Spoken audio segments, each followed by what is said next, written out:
हमारे और आपके नबी के उम्मती होने के लिए दुआएं मांगी थी। तो यही तो मूसा अलैहिस्सलाम है। मगर मुसलमानों, आज हम खुदा के जिक्र से दूर हैं, आज हम मुस्तफा के जिक्र से दूर हैं। मगर ये जिक्र है क्या? ये जिक्र वो है, ये जिक्र वो है जो मुसीबत को टाल दिया करता है। ये जिक्र वो है जो बलाओं को टाल दिया करता है। ये जिक्र वो है जो परेशानियों को दूर कर दिया करता है। ये जिक्र वो है, मुस्तफा फरमाते हैं कि जिस घर में अल्लाह का जिक्र हो जाए और उसके हबीब का जिक्र हो जाए तो 1 साल तक उस घर में अल्लाह की रहमतों की बरसात होती रहती है। कितने साल तक? जोर से बोलो, 1 साल तक। अब आप अंदाजा लगाओ यार, यहाँ तो कभी कभी ये महफिलें सस्ती हैं, मगर मैं कहने का मकसद ये कि जिक्र किया करो। क्या किया करो? बोलो जोर से, क्या किया करो? जिक्र किसका? अल्लाह का। अगर कुछ तो याद ना हो तो यार ये तो याद ही होगा, ला इलाहा इल्लल्लाह मुहम्मदुर रसूलुल्लाह। कम से कम ये हर किसी नौजवान के याद होगा।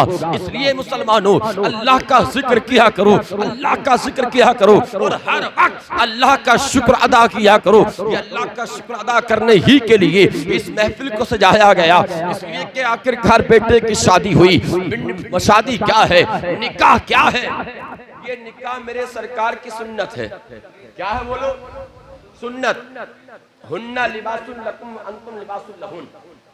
मर्द औरत का लिबास है और औरत मर्द का लिबास है। मर्द औरत का लिबास और औरत, तो जोर से बोलो, मर्द का लिबास। अब लिबास का मतलब क्या होता है? आप सब जानने वाले हैं अल्हम्दुलिल्लाह। लिबास का मतलब होता है छुपाना, बदन को छुपाना। तो लिबास का मतलब यहां यह दिया गया, मर्द औरत का लिबास और औरत मर्द का लिबास। अगर तेरी शरीक हयात के अंदर कुछ खामियां हैं, कुछ ऐब हैं, कुछ बुराइयां हैं, तो उन ऐबों को छुपा, इसलिए कि तू उसका लिबास है और वो तेरा लिबास। इसलिए कि अगर तू दूसरों के लिए अगर बुराइयां पेश करेगा, तमाम ऐब दूसरों के सामने अगर पेश करेगा, तो इससे घर तेरा ही बिगड़ेगा। किसका बिगड़ेगा? बोलो। अरे उसी का तो बिगड़ेगा जो अपनी बीवी की बुराइयां दूसरे से करे। बोलो भाई, कि वो तो ऐसी है और उसके अंदर ये ऐब है, उसके अंदर ये ऐब है। मगर कुरान कहता है कि मर्द औरत का लिबास है और औरत मर्द का लिबास है। आदमी को चाहिए कि वो बीवी के ऐब को ढके, उसकी बुराइयों को ढके, और औरत को चाहिए कि वो अपने शहर के ऐब, अपने शोहर के ऐब पर पर्दा डाल दे, अपने शोहर के ऐबों को छुपाए। अल्लाह मुसलमानों, अन्निकाहु मिन सुन्नती फमन रगिबा अन सुन्नती फलैसा मिन्नी। निकाह करना ये मेरे सरकार की सुन्नत है। अब निकाह क्या है? निकाह इबादत है। क्या है निकाह? और ऐसी इबादत है, ऐसी इबादत है कि जब तक आदमी का निकाह नहीं हो जाता, जब तक आदमी का ईमान भी मुकम्मल नहीं होता। जब निकाह हो जाता है तो ईमान, जोर से ईमान, थोड़ा बोलो, थोड़ी देर की बात है, ज्यादा देर की बात नहीं, चलो बोलो थोड़ा सा। जब आदमी का निकाह हो जाता है, ईमान मुकम्मल हो जाता है। अल्लाह अल्लाह, निकाह क्या है? ये सुन्नत है मेरे सरकार की, मगर ये भी इबादत है। ये भी इबादत है। कैसी इबादत? जैसे नमाज इबादत है, जैसे रोजा इबादत है, जैसे हज इबादत है, जैसे ज़कात इबादत है, जैसे कुरान का पढ़ना इबादत है, जैसे कोई अच्छा काम करना इबादत है, जैसे नेकियां करना इबादत है, जैसे किसी की भलाई करना इबादत है, जैसे किसी की मदद करना इबादत है, जैसे भूखों को खिलाना इबादत है, जैसे नंगों को कपड़ा पहनाना इबादत है, जैसे गरीबों को सीने से लगाना इबादत है। इसी तरह से निकाह भी इबादत है। मगर ये जब निकाह इबादत है तो मेरे नौजवानों, अपने निकाह पे, अपनी शादियों पे गौर करो। कभी गौर किया है आपने अपने निकाहों पे? शादी का दिन आता है और जिसको हम और आप मंडे के नाम से जानते हैं, अल्हम्दुलिल्लाह अब तो बहुत नौजवान चेंज हो चुके हैं। अल्लाह ने उनको अक्ल सलीम दी कि आज कितने नौजवान ऐसे हैं कि जो मंडे वाले दिन कोई दुनियावी महफिल नहीं सजाते, डीजो की महफिलें नहीं होती, नाच गानों की महफिलें नहीं होती।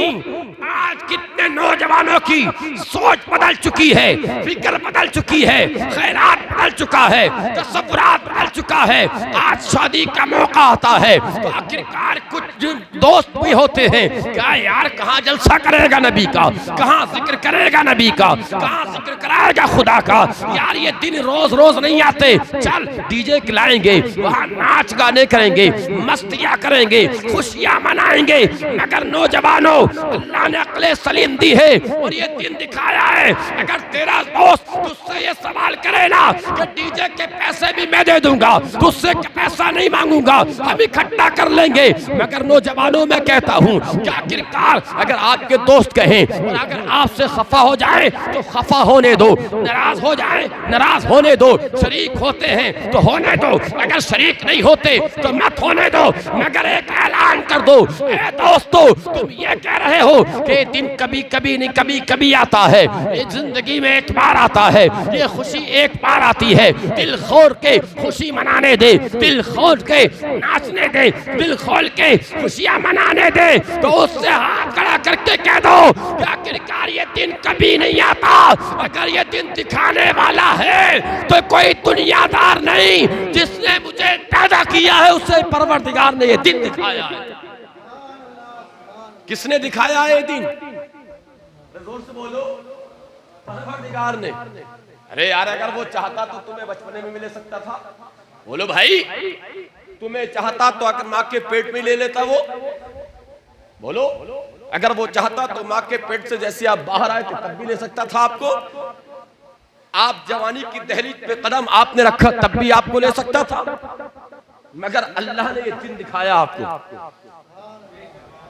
खुशियां मनाने वालों, आज हाल देखो कि तुम्हारी शादियों का हाल क्या है। इधर बनाते जाती हैं तो आज नौजवान तो नौजवान, इस्लाम की शहजादियां भी हमने नाचती देखी हैं। आपने भी अपनी मातों की निगाहों से देखा होगा। आप भी यहीं कोहिनूर से जाते हो रोड पर, आपने खुद देखा होगा अपनी मातों की निगाहों से। भाई भी साथ में चल रहा है, बाप भी साथ में है, माँ भी साथ में है, शोहर भी साथ में है। मुसलमानों क्या तुम्हें शर्म नहीं आती, क्या हया नहीं आती? आखिरकार फिर कहते हो कि आज हमें मारा जा रहा है, फिर कहते हो कि आज हमें पीटा जा रहा है, फिर कहते हो कि आज आखिरकार फला की हुकूमत है, फला की सरकार है। नहीं नहीं, आखिरकार मैं कहता ये हूँ कि तू किसी की सरकार पर मत जा, हुकूमत किसी की भी हो, अगर सबसे बड़ी हुकूमत इस दुनियादार के अंदर है, इस दुनिया के अंदर है, तो हुकूमत अगर किसी की है तो एक तो वो मदीने के ताजदार की हुकूमत है, और उनसे भी बड़ी हुकूमत अगर किसी की है तो वो परवरदिगार की हुकूमत है। आज आदमी ने शुगर की बीमारी की वजह से मीठा छोड़ दिया। क्या छोड़ दिया? रसगुल्ले छोड़ दिए खाने। मेहमान कह रहे हैं तो साहब ले लो, बर्फ भी ले लो, एक पीस तो ले, मगर कह रहा नहीं शुगर है। शुगर के डर से, शुगर के बढ़ने के डर से, मेहमान के कहने से उसने एक बर्फी का पीस नहीं खाया, छोड़ दिया। मगर मुसलमानों, तुम्हें शुगर का इतना खौफ है, शुगर का तुम्हें इतना डर है, मगर जिसने तुम्हें पैदा किया है उसका खौफ तुम्हारे दिल के अंदर बिल्कुल नहीं। बोलो भाई, सच है कि झूठ है? जोर से बोलो सुभान अल्लाह। बात सच्चाई है।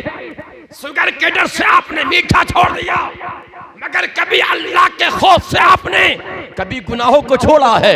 अल्लाह के खौफ से कभी आपने दूसरों की बेटियों पर गंदी नजर डालना छोड़ा है? कि अल्लाह के खौफ से कभी तुमने अपने कदम को गुनाहों से बचा के मस्जिद की तरफ लेके गए हो क्या? अल्लाह के खौफ की वजह से कभी तुमने मंडों के दिन, जिसमें मडा कहते हैं, कभी दुनियावी महफिलें छोड़ी है क्या? अल्लाह के खौफ से कभी ताश छोड़े हैं क्या? अल्लाह के खौफ से ये मोबाइल में जो रात के अंधेरी में यूट्यूबर फेसबुक चला के दुनिया दुनियावी बातें देखते हो कि अल्लाह के खौफ से ये दुनियावी बातें छोड़ी है क्या? अल्लाह अल्लाह मुसलमान हो, आज यही तो वजह है कि हमारे दिल में हुकूमत का खौफ है, हमारे दिल में प्रशासन का खौफ है, हमारे दिल में महल्ले के एक पैसेदार ओहदेदार ताकतवर आदमी का खौफ हमारे दिल में है। मगर ये खौफ आया कहां से? हुकूमत का खौफ पैदा क्यों हुआ? प्रशासन का खौफ पैदा क्यों हुआ? महल्ले के ताकतवर आदमी का खौफ हमारे सीने में पैदा क्यों हुआ? वो सिर्फ इसलिए हुआ कि हमारे दिल में अल्लाह का खौफ नहीं। वरना परवरदिगार इरशाद फरमाता है कि जिसके दिल में मेरा खौफ होता है, जोर से बोलो सुभान अल्लाह।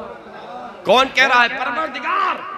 जिसके दिल में मेरा खौफ होता है फिर उसको मैं आजाद कर देता हूँ, फिर उसके दिल पर किसी का खौफ नहीं होता, फिर उसको किसी का डर नहीं होता। मगर हाँ, जिसके दिल में मेरा खौफ नहीं होगा तो दुनिया वालों का खौफ उसके सीने में होगा, दुनिया वालों से डरेगा। मगर जिसके दिल में मेरा खौफ होगा न वो बादशाह से डरेगा, न प्रशासन से डरेगा, न शेर से डरेगा, न जंगल के किसी यानी जानवर से डरेगा। जिसके दिल में अल्लाह का खौफ होता है मुसलमानों, फिर वो किसी से नहीं डरता। इसलिए मुसलमानों, आखिरकार अपने दिलों में अल्लाह के खौफ को पैदा करो।